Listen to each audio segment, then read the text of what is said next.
اعوذ باللہ من الشیطان الرجیم بسم اللہ الرحمن الرحیم۔ ابتدا ہے اللہ رب العزت کے پاک نام سے جو تمام جہانوں کا مالک ہے۔ ناظرین گرامی، اللہ تبارک و تعالیٰ قرآن پاک میں ارشاد فرماتا ہے، اے ایمان والو، اسلام میں پورے داخل ہو جاؤ اور شیطان کے رستے پر نہ چلو، بے شک وہ تمہارا کھلا دشمن ہے۔ پیارے دوستو، جب اللہ تبارک و تعالیٰ نے اس پر اسرار کائنات کو تخلیق فرمایا تو اللہ تبارک و تعالیٰ نے انسانوں کو پیدا کرنے سے پہلے کون سی مخلوقات کو پیدا کیا، اور اس روئے زمین پر سب سے پہلے شیطانوں اور فرشتوں کے درمیان جنگ کس وجہ سے ہوئی، اور شیطان عزازیل سے ابلیس کیسے بنا۔ پیارے دوستو، ان تمام تر سوالات کے جوابات قرآن و حدیث کی روشنی میں اس ویڈیو میں ہم آپ کو بتائیں گے، اور ساتھ ہی شیطان مردود کی خوفناک تاریخ کے بارے میں بھی آپ کو بتائیں گے۔ اس لیے آپ سے گزارش ہے کہ ہماری اس ویڈیو کو ضرور دیکھیے گا۔ پیارے دوستو، حضرت آدم علیہ السلام کی تخلیق سے پہلے اللہ تبارک و تعالیٰ نے صرف دو مخلوقات کو پیدا کیا، ایک ناری اور دوسرا نوری۔ نوری مخلوق فرشتوں کو کہا جاتا ہے، جن کو اللہ تبارک و تعالیٰ نے نور سے تخلیق فرمایا۔ اس نوری مخلوق کی نسل نہیں بڑھتی کیونکہ اللہ تبارک و تعالیٰ نے اس نوری مخلوق کے جوڑے نہیں پیدا کیے، جس وجہ سے فرشتوں کی اولاد پیدا نہیں ہوتی۔ اور دوسری ناری مخلوق جن کو آگ سے پیدا کیا گیا وہ جنات تھے۔ روایات میں آتا ہے کہ جنات میں سب سے پہلے سمہون جن کو پیدا کیا گیا۔ اللہ تبارک و تعالیٰ نے سمہون جن کو پیدا کر کے زمین پر بھیجا، اور اس کے لیے ایک جن لڑکی کو بھی پیدا فرما دیا۔ اس طرح اس جن نے اس لڑکی سے شادی کر لی، جس سے ان کی نسل خوب بڑھی، اور یہ جنات اتنے زیادہ ہو گئے کہ پوری روئے زمین پر پھیل گئے۔ شروع میں یہ جنات فرشتوں کی طرح ہر وقت اللہ تبارک و تعالیٰ کی عبادت میں مشغول رہا کرتے تھے، اور بعد میں کچھ جنات نے اللہ تبارک و تعالیٰ کی نافرمانیاں کرنا شروع کر دی اور اللہ تبارک و تعالیٰ کے حکم کو ماننے سے انکار کر دیا، جس کی وجہ سے یہ ناری مخلوق اللہ تبارک و تعالیٰ کی نافرمان مخلوق بن گئی۔ جنات میں سے ایک نامی گرامی جن جس کا نام چلیپا تھا اور اس کی بیوی کا نام تبلیس تھا، یہ دونوں بہت ہی قد آور اور بہادر تھے۔ کہا جاتا ہے کہ چلیپا جن کی شکل و صورت ببر شیر کی طرح تھی، اور تبلیس عورت جس کی شکل بھیڑیے سے ملتی جلتی تھی۔ چلیپا جنات کا سردار تھا، اس کے نام سے بڑے جنات خوف کھاتے تھے۔ چنانچہ چلیپا اور تبلیس عورت کے ملاپ سے ایک بچہ پیدا ہوا، جس کا نام انہوں نے عزازیل رکھا۔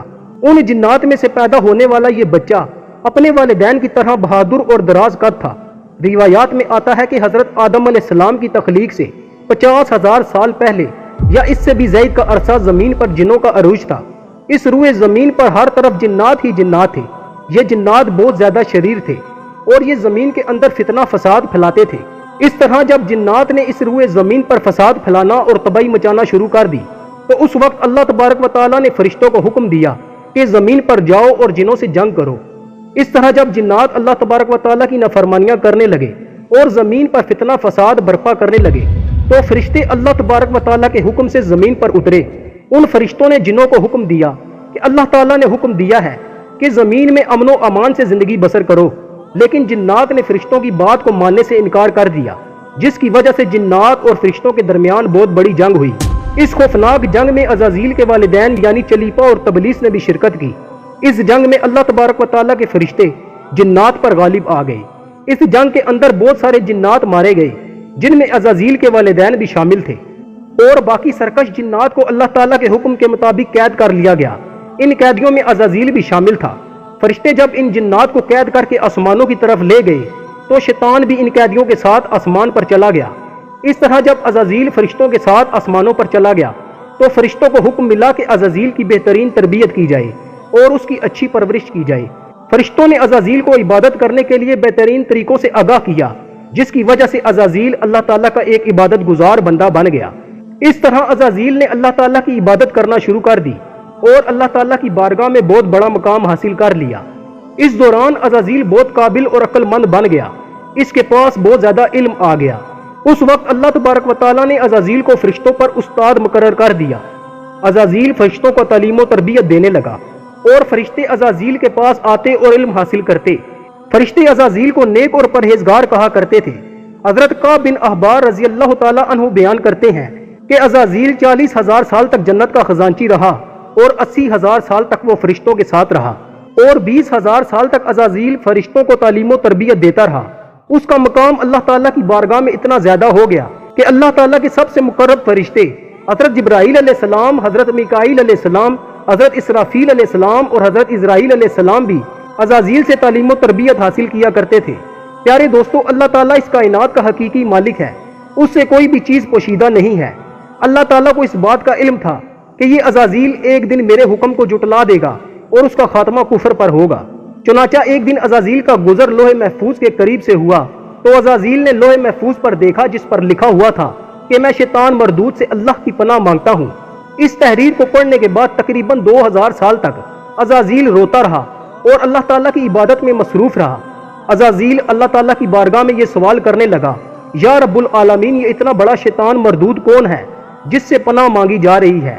عزازیل کے سوال کا جواب دیتے ہوئے اللہ تعالیٰ نے ارشاد فرمایا کہ میں نے ایک بندے کو اپنی ہر نعمت سے نوازا ہے، وہ بندہ ایک دن میرے حکم کو ماننے سے انکار کر دے گا جس کی وجہ سے اس کی ساری عبادت ضائع ہو جائے گی اور وہ شیطان بن جائے گا۔ اللہ تعالیٰ کا یہ فرمان سننے کے بعد عزازیل ہر وقت یہ سوچتا رہتا کہ وہ شیطان مردود کون ہوگا۔ چنانچہ عزازیل نے اللہ تعالیٰ سے کہا کہ یا رب العالمین، میں اس شیطان مردود سے ملنا چاہتا ہوں۔ تو اس وقت اللہ تبارک و تعالیٰ نے عزازیل کو فرمایا کہ تو جلد ہی اس بندے کو دیکھ لے گا۔ اور اللہ تعالیٰ کا یہ فرمان سننے کے بعد ایک بار پھر شیطان کئی ہزار سال تک اللہ تعالیٰ کی عبادت میں مصروف رہا۔ پھر اس کے بعد اللہ تبارک و تعالیٰ نے فرشتوں میں یہ اعلان کیا کہ میں زمین پر اپنا خلیفہ مقرر کرنے والا ہوں۔ عزازیل کو جب اس بات کا علم ہوا کہ اللہ تعالیٰ ایک ایسے انسان کو پیدا کرنے جا رہا ہے جس کے پتلے کو بنانے کے لیے آسمانوں اور زمینوں سے مٹی کو اکٹھا کیا جا رہا ہے، چنانچہ جب اللہ تعالیٰ نے حضرت آدم علیہ السلام کے پتلے کو پیدا کیا تو اس پتلے کو 40,000 سال تک اسی طرح پڑا رہنے دیا، تو وہ پتلا 40,000 سال تک اسی طرح پڑا رہا، اس میں جان نہ ڈالی۔ چنانچہ جب فرشتے حضرت آدم علیہ السلام کے پتلے کے قریب سے گزرتے تو بہت حیرت زدہ ہو کے اس کو دیکھتے، اور جب عزازیل کا گزر حضرت آدم علیہ السلام کے پتلے کے قریب سے ہوتا تو یہ نفرت کی وجہ سے حضرت آدم علیہ السلام کے پتلے کو اذیت دیتا، کیونکہ عزازیل یہ سمجھتا تھا کہ اللہ تعالیٰ کے خلیفہ بننے کے لائق صرف میں ہی ہوں، اسی وجہ سے وہ حضرت آدم علیہ السلام کے پتلے کو اذیت دیتا۔ جب عزازیل حضرت آدم علیہ السلام کے پتلے کو مارتا تو اس کے اندر سے مٹی کے کھنکنے کی آواز آتی۔ چنانچہ جب اللہ تبارک و تعالیٰ نے حضرت آدم علیہ السلام کو تخلیق فرمایا اور اس کے اندر روح بھی داخل کر دی تو اس دن اللہ تبارک و تعالیٰ نے سب فرشتوں کو حکم دیا کہ سب میرے پاس اکٹھے ہو جاؤ۔ جب سارے فرشتے اللہ تعالیٰ کی بارگاہ میں حاضر ہو گئے تو اللہ تعالیٰ نے حکم دیا کہ میں زمین پر اپنا ایک بندہ پیدا کرنے والا ہوں جو زمین پر جا کر میرے حکم کی تعمیل کرے گا۔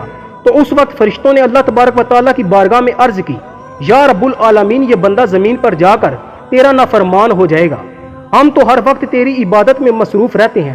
تو اللہ تعالیٰ نے ارشاد فرمایا، جو کچھ میں دیکھ رہا ہوں وہ تم نہیں دیکھ سکتے۔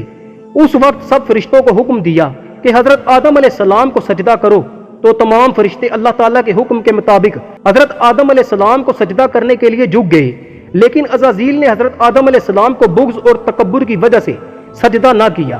اس وقت اللہ تعالیٰ نے عزازیل سے پوچھا کہ تم نے سجدہ کیوں نہیں کیا؟ اس وقت عزازیل تکبر اور غرور میں آ کر بولنے لگا، اے رب العالمین، تو نے مجھے آگ سے پیدا کیا اور اس پتلے کو مٹی سے پیدا کیا، میں اس مٹی کے پتلے سے کئی درجے بہتر ہوں۔ عزازیل کی یہ بات سن کر اللہ تبارک و تعالیٰ نے عزازیل کو وہاں سے نکل جانے کا حکم دیا۔ اللہ تعالیٰ نے عزازیل سے فرمایا کہ یہاں سے چلا جا، تو شیطان مردود ہو چکا ہے، تم پر قیامت تک میری لعنت ہوتی رہے گی۔ اس وقت عزازیل کو اس بات کا علم ہوا کہ لوح محفوظ پر جس شیطان کا ذکر تھا وہ در حقیقت میں ہی ہوں۔ اس طرح جب عزازیل اللہ تعالیٰ کی نافرمانی کی وجہ سے شیطان مردود بن گیا تو شیطان مردود اللہ تعالیٰ سے کہنے لگا، اے رب العالمین، میں چاہتا ہوں کہ مجھے قیامت کے دن تک زندہ رہنے کی مہلت دی جائے۔ تو اللہ تعالیٰ نے شیطان مردود کی بات مان لی اور اس کو قیامت تک کی مہلت دے دی گئی۔ اس وقت شیطان مردود اللہ تعالیٰ کی بارگاہ میں عرض کرنے لگا، میں تیرے بندوں کو تیری راہ سے بھٹکاؤں گا اور ہر طرح سے تیرے بندوں کو تیرے حکم کا نافرمان بناؤں گا، اور بہت سارے تیرے بندے میرے شکنجے میں آ کر تیری نافرمانی کریں گے اور گناہوں کے اندر مبتلا ہو جائیں گے۔ اس وقت شیطان مردود کو اللہ تعالیٰ نے ارشاد فرمایا کہ تو میرے بندوں کو میری راہ سے بھٹکائے گا اور میری نافرمانیوں کے اندر مبتلا کرے گا، میری رحمت بہت بڑی ہے اور میں اپنے فضل و کرم سے اپنے بندوں کو معاف کرتا جاؤں گا۔ پیارے دوستو، اس طرح غرور اور تکبر کی وجہ سے عزازیل شیطان مردود بن گیا اور اللہ تعالیٰ نے لعنت کا توق اس کے گلے میں ڈال کر اس کو آسمان سے نیچے پھینک دیا اور شیطان مردود ہمیشہ ہمیشہ کے لیے اللہ تبارک و تعالیٰ کی رحمت سے دور ہو گیا۔ پیارے دوستو، روایات میں آتا ہے کہ جب قرب قیامت کا دوسرا سور پھونکا جائے گا تو اس وقت اللہ تبارک و تعالیٰ شیطان کو دردناک موت عطا فرمائے گا اور اس کے بعد شیطان مردود کو ہمیشہ ہمیشہ کے لیے جہنم میں داخل کر دیا جائے گا۔ اللہ تعالیٰ سے دعا ہے کہ اللہ تبارک و تعالیٰ ہمیں اطاعت و فرمانبرداری میں زندگی گزارنے کی توفیق عطا فرمائے۔ پیارے دوستو، اگر آپ کو ہماری یہ ویڈیو اچھی لگے تو اسے اپنے دوستوں کے ساتھ ضرور شیئر کیجئے گا اور ہمارے چینل کو سبسکرائب کر لیجئے گا۔